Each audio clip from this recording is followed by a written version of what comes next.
Hello दोस्तों, welcome to Priyanka Yadav UP police YouTube channel में आप सभी लोगों का एक बार फिर से बहुत बहुत स्वागत है।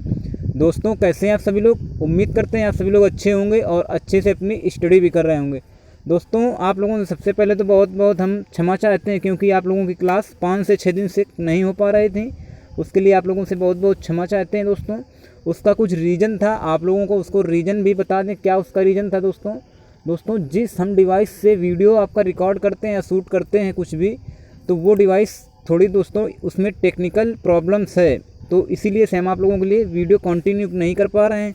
अभी फ़िलहाल हम दूसरे के सेटअप से वीडियो आपको शूट करके दे रहे हैं। दोस्तों, आपका जैसे ही टेक्निकल इशू सॉल्व हो जाएगा, उससे आप लोगों को हम रेगुलर क्लासें देने लगेंगे। ओके दोस्तों, चलिए दोस्तों, आज आपका हिंदी का प्रैक्टिस सेट है और इसमें प्रैक्टिस सेट में जैसा कि आप लोगों को पता कि हम आपको टॉप 37 क्वेश्चंस कराते हैं।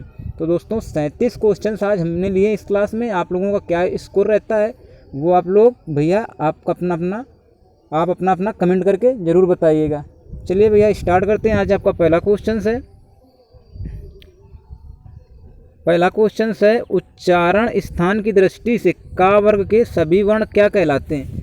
भैया इतने बार आप लोगों को ये क्वेश्चंस करवाया है, आप लोगों से हम उम्मीद करते हैं कि जितने लोग भी इस क्लास को देख रहे हैं, किसी का भी क्वेश्चन ये गलत नहीं होना चाहिए। अगर ये क्वेश्चंस गलत हो रहा है तो समझ लीजिए आप लोगों की तैयारी अभी बहुत कम तैयारी है। दोस्तों, ये सबसे पहला मतलब हिंदी का वर्णमाला चैप्टर से क्वेश्चन है। दोस्तों, आपका इसमें कौन सा ऑप्शन सही होगा ये आपको बताना है। उच्चारण स्थान की दृष्टि से का वर्ग के सभी वर्ण क्या कहलाते हैं। दोस्तों, जैसा आप लोगों को हमने पढ़ाया था, का वर्ग के सभी वर्ण क्या कहलाते हैं? कंठ वर्ण। तो इसका विकल्प कौन सा सही हो जाएगा? बी वाला। इसका विकल्प बी राइट आंसर होगा। दोस्तों, जिसने भी बी ऑप्शंस को टिक किया है उसका आपका बिल्कुल राइट आंसर होगा। अगले क्वेश्चन की तरफ चलते हैं। दोस्तों, अगला क्वेश्चन क्या है? अगला क्वेश्चन आप लोगों से इसमें पूछा गया है, निम्न में से महाप्राण वर्ण कौन से हैं। भैया महाप्राण वर्ण आप लोगों को बताना है, कौन से महाप्राण वर्ण है। ऑप्शंस में दिए गए हैं, आप लोग बताइएगा महाप्राण वर्ण कौन से हैं। तो भैया इसका ऑप्शंस आप लोगों का हो जाएगा ये बी वाला। बी ऑप्शंस में खा और घा। जैसा कि हमने बताया, तो दूसरा और चौथा क्या होता है दोस्तों? ये आपका महाप्राण होता है। और पहला, तीसरा और पांचवा ये आपके क्या होते हैं? ये अल्प प्राण होते हैं। भैया ये चीज़ें आप लोगों को बहुत ही अच्छी तरीके से समझना है। आपके हर एक क्वेश्चंस में ये सभी क्वेश्चंस रिपीट हुआ करते हैं, तो ये चीज़ें आप लोगों को बहुत अच्छे से एक बार कंटेस्ट कर लेनी है कि हमें इस रिलेटेड क्वेश्चन आएगा तो हम कभी गलत नहीं होगा। चलिए दोस्तों आगे चलते हैं। आगे भैया आपका क्वेश्चन दिया गया है, कृपालु शब्द में प्रत्यय है। कृपालु शब्द में प्रत्यय क्या है? तो इसमें आपको बताना है क्या है आपका प्रत्यय। तो इसमें आपका प्रत्यय हो जाएगा बी वाला, कृपालु। कृपा धन आलू, कृपालु का संदर्भ विच्छेद करिएगा तो क्या होगा? कृपा धन आलू। तो इसमें क्या प्रत्यय? ये आलू है। ओके दोस्तों, आलू प्रत्यय आपका हो जाएगा बी ऑप्शन बिल्कुल राइट होगा। अगला क्वेश्चन देखते हैं। अगला क्वेश्चन आप लोगों से दोस्तों पूछा गया है कुछ इस तरह से, उपसर्ग से रिलेटेड है। निम्नलिखित में से कौन सा आ उपसर्ग से बना शब्द है। भैया इसमें आ उपसर्ग से बताना है, कौन सा आ उपसर्ग से बना शब्द है। तो आप लोगों को बहुत अच्छे तरीके से उपसर्ग के बारे में बताया है और प्रत्यय के बारे में बताया है।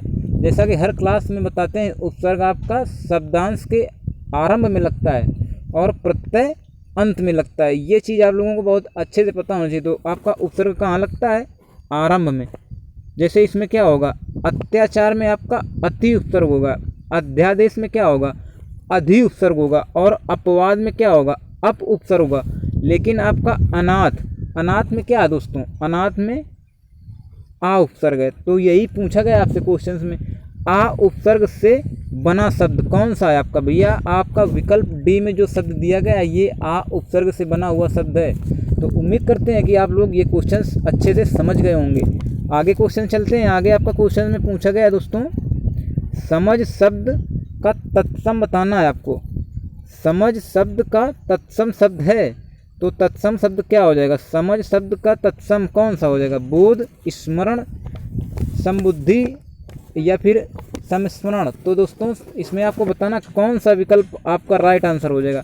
तो इसका विकल्प सी वाला राइट आंसर होगा, क्योंकि समबुद्धि आपका समझ का तत्सम है। ओके दोस्तों, उम्मीद करते हैं ये क्वेश्चंस भी आप लोग अच्छे तरीके से समझ गए होंगे। आगे क्वेश्चन देखते हैं। आगे आपका क्वेश्चन है, फलों के निम्नलिखित नामों में से कौन सा फारसी भाषा का है। दोस्तों इसमें 4 आपके फलों के नाम दिए गए हैं और आपको कौन सा ऐसा फल का नाम है जिसका नाम फारसी भाषा में है। ऑप्शंस आपके दिए गए हैं, आम, अमरूद, केला या फिर इनमें से कोई नहीं। भैया इसका ऑप्शन आपका बी वाला सही हो जाएगा, क्योंकि बी आपका कैसा है, अमरूद आपका फारसी शब्द है। ये आप लोगों को बहुत अच्छे तरीके से याद होना चाहिए। अमरूद कैसा दोस्तों आपका है, अमरूद आपका फारसी शब्द। विकल्प आपका बी राइट आंसर होगा। भैया अगले क्वेश्चन की तरफ चलते हैं। अगला क्वेश्चन आपका रस से संबंधित है। किस रस का स्थायी भाव निर्वेद है। तो निर्वेद आपका किस रस का स्थायी भाव, भक्ति, शांत, वात्सल्य, श्रृंगार।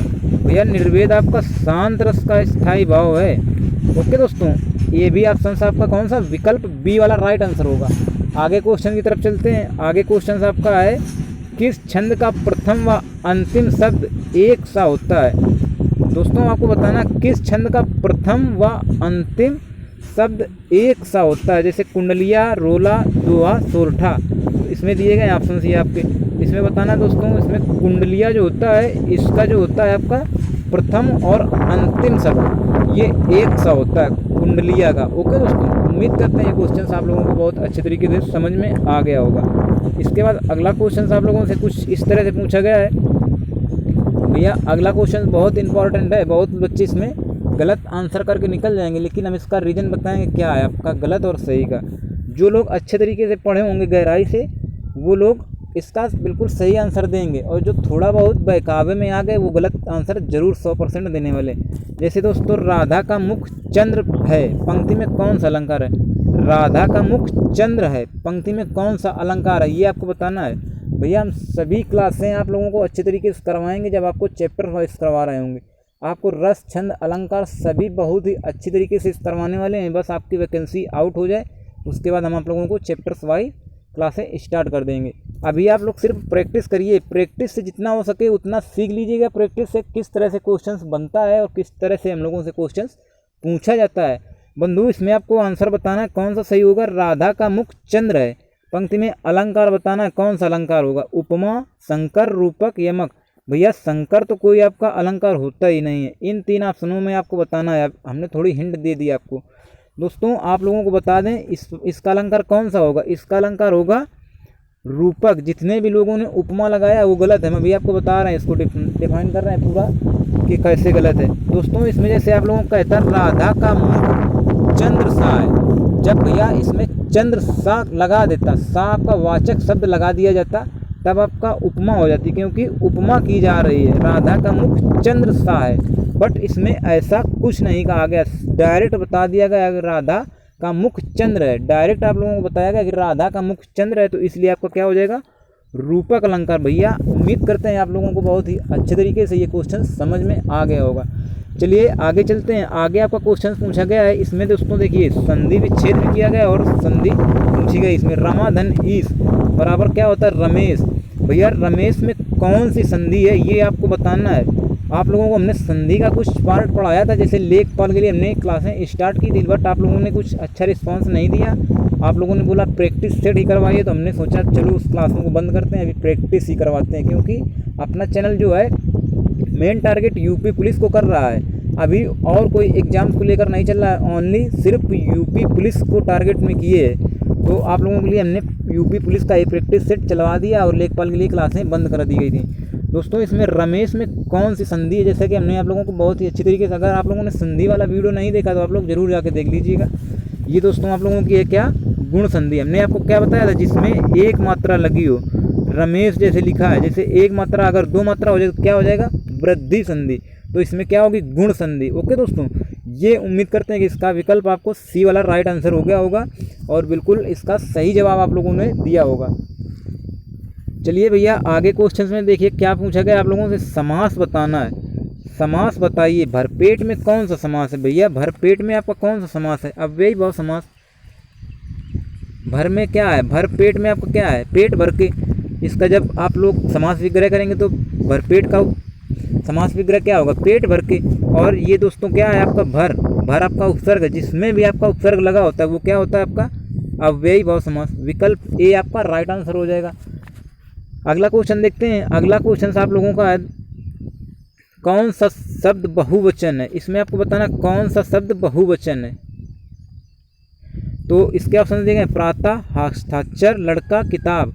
भैया इसमें आप लोगों का हस्ताक्षर जो शब्द होता है ये हमेशा कैसे प्रयोग होता है, बहुवचन के रूप में। हस्ताक्षर आपका कैसा बहुवचन है। ओके दोस्तों, उम्मीद करते हैं ये क्वेश्चन भी आप लोगों को अच्छे तरीके से समझ में आ गया होगा।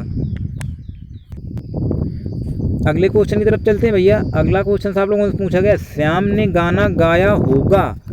भैया बहुत इंपॉर्टेंट क्वेश्चंस हैं, हमने टॉप 37 लिए हैं, बट आप लोगों को लग रहे होंगे बिल्कुल इजी हैं, बहुत इंपॉर्टेंट क्वेश्चंस। बिल्कुल इसी तरह से आप लोगों का एग्जाम पैटर्न में क्वेश्चंस बनता है। श्याम ने गाना गाया होगा। भैया इसमें आपको बताना श्याम ने गाना गाया होगा में कौन सा ये काल है, कौन सा काल है, आसन्न भूत या फिर पूर्ण भूतकाल या संदिग्ध भूतकाल या फिर अपूर्ण भूतकाल। भैया इसमें बताना श्याम ने गाना गाया होगा। होगा मतलब क्या दोस्तों आपका संदिग्ध है, पता नहीं गाया होगा कि नहीं गाया होगा। राम बाजार गया होगा, पता नहीं भैया राम बाजार गया है कि नहीं गया है। ये तो होगा तो क्या है आपके, ये चीज़ें आपकी संदिग्ध में है, कुछ कंफर्म नहीं कह सकते कि गाना गाया होगा या खाना खाया होगा या बाजार गया होगा कि नहीं गया होगा। इस तरह से दोस्तों आप लोगों को क्वेश्चंस का आंसर देना है। तो इसका विकल्प कौन सा सही हो जाएगा भैया, विकल्प सी वाला बिल्कुल राइट आंसर होगा।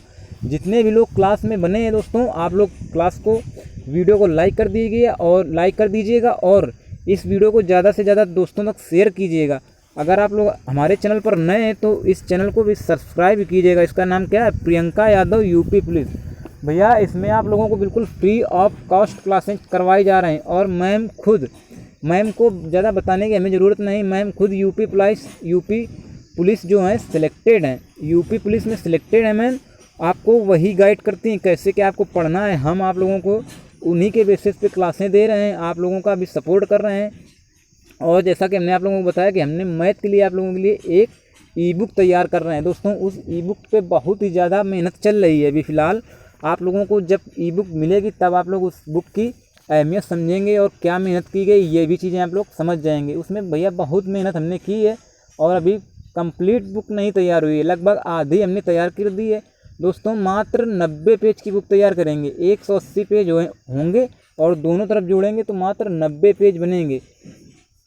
भैया 90 पेज की बुक आप लोग पढ़ लेंगे तो आपका जितना भी यूपी पुलिस में क्वेश्चंस आता है 18 से 20, वो एक भी क्वेश्चंस बाहर नहीं जाएगा। चलिए ज़्यादा दोस्तों बातें ना करते हुए हम आगे के क्वेश्चन पे मूव करते हैं। आगे का क्वेश्चन क्या है, अगला क्वेश्चन है पीयूष राम को पीट रहा है, रेखांकित शब्द में कौन सा कारक है। पीयूष राम को पीट रहा है, रेखांकित शब्द में कौन सा कारक है ये आपको बताना है। भैया इसमें आपका कारक कौन सा हो जाएगा, पीयूष राम को पीट रहा है, इसमें आपको कारक बताना है। तो आपका कारक संबंध कारक, कर्म कारक, कर्ता कारक, अपादान कारक। तो इसमें क्या होगा, कर्ता ने कर्म को, तो इसमें विकल्प बी राइट आंसर हो जाएगा, कर्म कारक होगा, विकल्प बी वाला राइट आंसर हो जाएगा, कर्म कारक। ओके दोस्तों, अगला क्वेश्चन आप लोगों का है तपस्वी शब्द का स्त्रीलिंग बताना है। तपस्वी शब्द का स्त्रीलिंग कौन सा हो जाएगा, इसका विकल्प आप लोगों का क्या, तपस्विनी सही होगा, विकल्प बी वाला राइट आंसर होगा, तपस्विनी। ओके दोस्तों, अगले क्वेश्चन की तरफ चलते हैं। अगला क्वेश्चन दोस्तों कुछ इस तरह से पूछा गया है, सैनिक कौन सी संज्ञा है। तो सैनिक कौन सी संज्ञा है, व्यक्तिवाचक, भाववाचक, जातिवाचक, द्रव्यवाचक। भैया सैनिक की एक जाति बता दी गई तो पूरी सैनिक का कैसी हो जाएगी, सैनिक आपकी जातिवाचक संज्ञा होगी। ओके दोस्तों, विकल्प आपका सी वाला राइट आंसर होगा। अगला क्वेश्चन है आपका, कोई कुछ कहे हमें क्या, सॉरी दोस्तों, कोई कुछ कहे हमें क्या में सर्वनाम है। तो हाँ, इसमें क्या बताना, कोई कुछ कहे हमें क्या में सर्वनाम बताना। इसमें कौन सा सर्वनाम हो जाएगा, कोई कुछ। दोस्तों ये शब्द आए तो क्या होगा, अनिश्चयवाचक सर्वनाम होगा। इसमें विकल्प ए आपका राइट आंसर हो जाएगा, अनिश्चयवाचक। अगला क्वेश्चन है, थोड़ा दोस्तों खींच के चलेंगे, क्लास ज़्यादा लंबी ना हो इसलिए। पुलक संज्ञा से निर्मित विशेषण वाला विकल्प कौन सा है, पुलक संज्ञा से निर्मित विशेषण वाला विकल्प आपका पुलकित है, विकल्प ए आपका राइट आंसर होगा। अगले क्वेश्चन की तरफ चलते हैं। अगला क्वेश्चन आपका कुछ इस तरह से है, वह मुझे गीत सुना रहा था, का कार्यवाच होगा वह मुझे गीत सुना रहा था, इसका क्या होगा? उसके द्वारा मुझे गीत सुनाया गया। विकल्प बी आपका राइट आंसर होगा। अगला क्वेश्चन है दोस्तों, आप लोग अपने आंसर लगाते जाइएगा नोटबुक में, हमारा कौन सा सही होगा। और लास्ट में आप लोग ओवरऑल स्कोर क्या किए वो आपको बताना है। चार चार अर्थ दिए हैं, सटीक समानार्थक शब्द का चयन कीजिए। जैसे ग्रीवा है, ग्रीवा का दोस्तों शब्द का सटीक समानार्थक क्या होगा? पैर, कलाई, पृष्ठ, गर्दन। दोस्तों इसका क्या होगा? ग्रीवा का होगा गर्दन। विकल्प डी आपका राइट आंसर होगा। अगला क्वेश्चन आप लोगों से पूछा गया, नीचे दिए गए विकल्पों में से सही विलोम शब्द छांटिए। विघटन का सही विलोम शब्द क्या हो जाएगा भैया? विघटन का आपका संगठन हो जाएगा। विकल्प बी आपका राइट आंसर होगा। अगला क्वेश्चन है भैया आपका, निम्नलिखित शब्द युग्म के सही अर्थभेद का चयन कीजिए। इसमें सही अर्थ बताना है, कपीस और कपीस, इनका अर्थ बताना है, इसका कौन सा सही हो जाएगा? दोस्तों इसका सही हो जाएगा आपका 135 नंबर का सी ऑप्शन, मटमैला और अंगद। इसका मतलब ये होता है और इसका मतलब ये होता है। ये चीज़ आप लोग अच्छे से देख लीजिएगा और समझ लीजिएगा। इसके बाद अगला क्वेश्चन है, अनुरोध का सही अर्थ क्या है?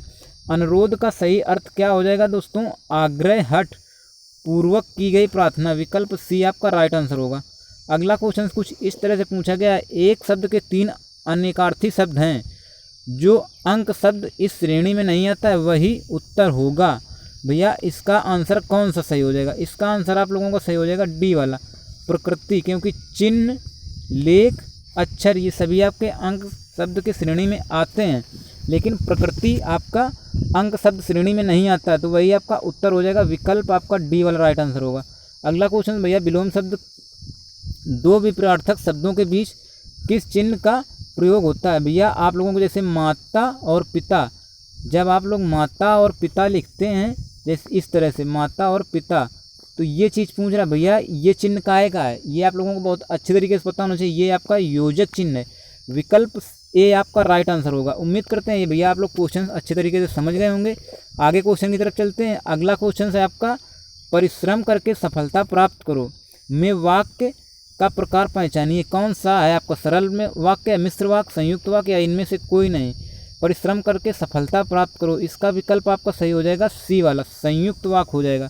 अगला क्वेश्चन है भैया आपका, रामचरितमानस में समयोजित कुल कांड हैं, तो रामचरितमानस में कुल कितने कांड हैं? ये तो आपकी दोस्तों पता होना चाहिए आपको, रामचरितमानस में कुल कितने कांड हैं। आप लोग रामायण बाँचते होंगे तो आपको पता होगा, इसमें कुल 7 कांड हैं। ओके दोस्तों, अगला क्वेश्चन है आपका, मैथिली शरण गुप्त का संबंध आधुनिक काल के किस युग से है?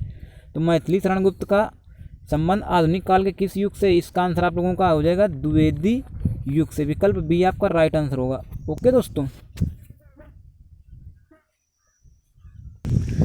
अगला क्वेश्चन आप लोगों का है, पश्चिमी हिंदी की बोली नहीं है, तो अगला क्वेश्चन में आप लोगों को बताना है पश्चिमी हिंदी की बोली कौन सी नहीं है, ये आपको बताना है। पश्चिमी हिंदी की बोली कौन सी नहीं है? आपके ऑप्शन देंगे कन्नौजी, हरियाणवी, अवधी और बुंदेली। तो पश्चिमी हिंदी की बोली कौन सी नहीं भैया? इसमें आपका विकल्प सी वाला राइट आंसर होगा। सी जो अवधी भाषा, ये आपकी अवधी, ये बोली आपकी पश्चिमी हिंदी की बोली नहीं है। ओके दोस्तों, उम्मीद करते हैं ये चीज़ आप लोग समझ गए होंगे। आगे क्वेश्चन की तरफ चलते हैं। आगे क्वेश्चन में आप लोगों से पूछा गया है, एक व्यक्ति ने कहा कि पूरा परिवार काम करता है तो भी महीने की कमाई पूरी नहीं पड़ती। एक व्यक्ति ने कहा कि पूरा परिवार, ये रिक्त स्थान है, आपको भरना है, काम करता है तो भी महीने की कमाई पूरी नहीं पड़ती है। तो दोस्तों इसमें आपका क्या आएगा इस रिक्त स्थान की जगह? तो ये आपको बताना है। इसमें आपका विकल्प ए वाला राइट आंसर होगा, क्योंकि एक व्यक्ति ने कहा कि पूरा परिवार मिलकर काम करता है तो भी महीने की कमाई पूरी नहीं पड़ती, तो विकल्प ए आपका राइट आंसर हो जाएगा, मिलकर भरा जाएगा यहाँ पर। ओके दोस्तों, अगला क्वेश्चन आपका मुहावरे से संबंधित है, मखमली जूते मारना। मखमली जूते मारना मुहावरे का सही अर्थ क्या है? मीठी बातों से लज्जित करना, व्यंग करना, धनी व्यक्ति को प्रताड़ित करना, अपमानित करना। तो मखमली जूते मारने का अर्थ होता है भैया आपका विकल्प ए, मीठी बातों से लज्जित करना। विकल्प ए आपका राइट आंसर हो जाएगा, ए ऑप्शन करेक्ट है। अगला क्वेश्चन है आपका, मनोभाव के अनुसार हटो शब्द कौन सा विस्मयाद बोधक है? इसमें आपको बताना कौन सा, ये दोस्तों आपका विस्मयाद बोधक का चिन्ह लगा है, ये इसमें आपको बताना कौन सा विस्मयाद बोधक है, संबोधन, चेतावनी, धिक्कार या फिर विस्मय।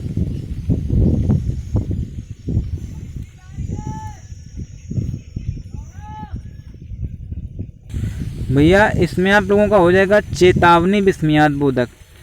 तो चेतावनी विस्मयात बोधक किसमें है? विकल्प आपका बी में। मनोभाव के अनुसार हटो, मनोभाव के अनुसार हटो शब्द में कौन सा विस्मयात बोधक था? आपका चेतावनी। विकल्प आपका बी राइट आंसर होगा। अगला क्वेश्चन दोस्तों आपका 46 से लगा के 50 तक है। थोड़ा दोस्तों खींच के चलेंगे, क्लास ज़्यादा लंबी हो रही है। इसमें आपको गद्यांश एक दिया गया है, उसको पढ़कर आप लोगों के आंसर को जवाब देना है। जैसे बोलने का विवेक, बोलने की कला और पटुता। आगे देखते हैं। व्यक्ति की शोभा है, उसका आकर्षण है, सुबुद्ध वक्ता अपार जन समूह का मन मोह लेता है, मित्रों के बीच सम्मान और प्रेम का केंद्र बिंदु बन जाता है। जो लोग अपनी बात को राई का पहाड़ बनाकर उपस्थित करते हैं वे एक और जांच सुनने वाले के धैर्य की परीक्षा लिया करते हैं वहीं अपना और दूसरों का समय भी आकरण नष्ट किया करते हैं। विषय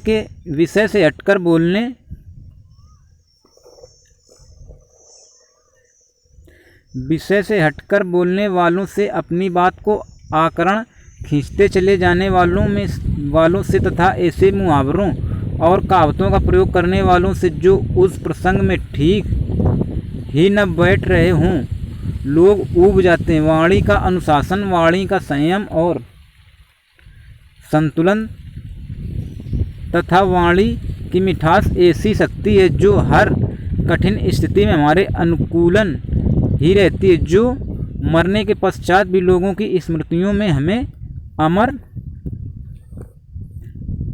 अमर बनाए रखती है। हाँ, बहुत कम बोलना है या सदैव आगे और है या सदैव चुप्पी लगाकर बैठे रहना भी बुरा है। यह हमारी प्रतिभा और तेज को कुंद कर देती है। ऐसा व्यक्ति गुफा में रहने वाले उस व्यक्ति की तरह होता है जिसे बहुत दिनों के बाद प्रकाश में आने पर भय लगने लगता है। अतएव कम बोलो, सार्थक और हितकर बोलो, यही वाणी का तप है। दोस्तों आप लोगों ने अगर इसको अच्छे से पढ़ा होगा पूरा पैराग्राफ तो इसके आंसर आप लोग जरूर कर पाएंगे। सबसे पहला क्वेश्चन आपका है इस गद्यांश में व्यक्ति की शोभा और आकर्षण किसे बताया गया है? तो इसमें आपको व्यक्ति की शोभा और आकर्षण किसे बताया गया, जैसा कि आपको पहले बताया था, कला, विवेक, कला और पटुता को। तो विकल्प बी आपका राइट आंसर होगा। अगला क्वेश्चन भैया है किस प्रकार का बोलना पसंद नहीं किया जाता है? तो किस प्रकार का बोलना पसंद नहीं किया जाता है ये आपको बताना है। दोस्तों अनावश्यक रूप से बढ़ा चढ़ा कर कहना, विषय से हटकर व्यर्थ बोलना, प्रसंगोत्तर मुहावरे कहावतें आदि कहना। तो इसका विकल्प आपका सही हो जाएगा उपर्युक्त सभी। ये जो सभी चीज़ें दी गई हैं ये आपका बोलने से पसंद नहीं किया जाता है। तो आपको विकल्प डी राइट आंसर होगा। अगले क्वेश्चन की तरफ चलते हैं। अगला क्वेश्चन आपका है किस प्रकार की भाषा हमें जीवन में लोकप्रिय और जीवन के बाद अमर बनाए रखती है? तो ये चीज़ आपको बताना किस प्रकार की भाषा है जो जीवन में लोकप्रिय और जीवन के बाद भी अमर बनाए रखती है। आपके ऑप्शंस दिए गए हैं अनुशासित वाणी, संयमित वाणी, संतुलित वाणी की मिठास या उपर्युक्त सभी। तो इसका भी वो दोस्तों विकल्प आपका सही हो जाएगा उपर्युक्त सभी। ये सभी जो भाषाएं होती हैं क्या बनाए रखती हैं? जीवन में लोकप्रिय और जीवन के बाद भी अमर बनाए रखती हैं। तो भैया आप लोगों को सभी से मिठास से बोलना है, किसी से आपको कटुता से नहीं बोलना है कि आपको किसी का दिल दुखाना है। मतलब ऐसी वाणी बोलिए कि किसी को बुरा न लगे। तो वही चीज़ें आप लोगों को जीवन के बाद भी आपकी लोकप्रियता और अमर बनी रहती हैं। और तो जीवन में कुछ नहीं भैया। आगे क्वेश्चन देखते हैं। आगे क्वेश्चन है बहुत कम बोलना भी अच्छा क्यों नहीं है? जैसा कि आपको बताया गया था बहुत कम बोलना भी अच्छा क्यों नहीं है? तो इसका विकल्प ए ही वाला सही हो जाएगा। यह प्रतिभा को कुंद कर देता है और ऐसा व्यक्ति भयभीत रहने लगता है। इससे ये भी है आपका कि मतलब इतना भी कम ना बोलें कि आपको कुंद कर दे या फिर भयभीत रहने लगे। ओके दोस्तों, तो इसका विकल्प ए वाला राइट आंसर हो जाएगा। आज का दोस्तों अगला क्वेश्चन और आज का लास्ट क्वेश्चन है आप लोगों का कम सार्थक तथा हितकारी बोलने को क्या कहा जाता है? कम सार्थक तथा हितकारी बोलने को क्या कहा जाता है? इसका विकल्प आपका सही कौन सा हो जाएगा? वाणी का संयम, वाणी का अनुशासन या वाणी का तप या फिर वाणी का गुण। भैया जैसा कि बिल्कुल लास्ट के पैराग्राफ में बताया गया था वाणी का तप। कम सार्थक तथा हितकारी बोलने को आपका वाणी का तप कहा जाता है। तो विकल्प आपका सी राइट आंसर हो जाएगा। दोस्तों उम्मीद करते हैं कि आप सभी लोग टॉप 37 के पूरे क्वेश्चंस अटेम्प्ट किए होंगे। 37 ही उसमें आप लोगों का क्या स्कोर रहा, और ये भी आपसे उम्मीद करते हैं कि आप लोग इसका जो भी आपका कमेंट बॉक्स में स्कोर रहा होगा वो आप लोग कमेंट बॉक्स में ज़रूर देंगे। और आप लोगों को जैसे हमने आपको बताया कि आपकी क्लासें 5-6 दिन से हो नहीं पा रही थी, फिलहाल अभी भी आपकी टेक्निकल प्रॉब्लम चल रही है। जैसे ही सॉल्व हो जाएगी आपको हम अपने सेटअप से बिल्कुल क्लासें कराने लगेंगे। अभी फ़िलहाल हमने दूसरे का ये लिया है, उसी से काम कर रहे हैं। आपको बीच खूच में वीडियो आता रहेगा और जैसे ही आप लोगों की डिवाइस टेक्निकल इशू ख़त्म होता है आपको रेगुलर क्लासें मिलने लगेंगी। चलिए दोस्तों, फिर आप लोगों को क्लास को हम एंड करते हैं। आप लोग अच्छे से रहिएगा और अपना स्वास्थ्य पर भी बहुत ख्याल बनाए रखिएगा और अपने माता पिता का सम्मान बनाए रखिएगा। चलिए फिर मिलते हैं हम आपको नेक्स्ट वीडियो में। तब तक के लिए बाय बाय, टेक केयर, जय हिंद, धन्यवाद।